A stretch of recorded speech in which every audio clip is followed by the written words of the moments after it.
Welcome to my channel Telugu కథలకు స్వాగతం. ఈరోజు మనం చదవబోయే కథ పేరు నిజం తెలుసుకున్న నక్క. ఒక నక్క ఆకలితో ఆహారం కోసం వెతుకుతూ ఉంది. అట్లా వెతుకుతూ యుద్ధరంగంలో ప్రవేశించింది.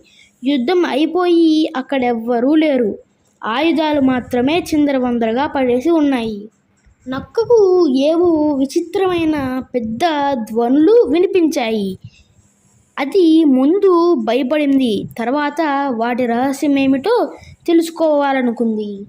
భయం అణుచుకొని అది మెల్లగా ధ్వనులు వచ్చిన వైపుకు ముందుకు వెళ్ళింది. అక్కడ ఒక డంకను చూసింది. డంక మీదకు కొన్ని చెట్టు కొమ్మలు వేలాడుతున్నాయి.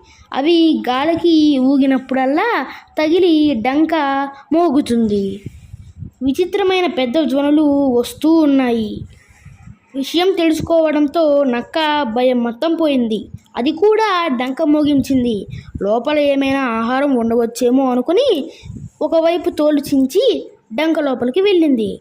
లోపల ఆహారమేమీ లేదు. నక్క నిరాశ చెందింది. అయినా ధ్వనుల రహస్యం తెలిసింది కదా అని అనుకుని సంతోషించింది. Boy friends.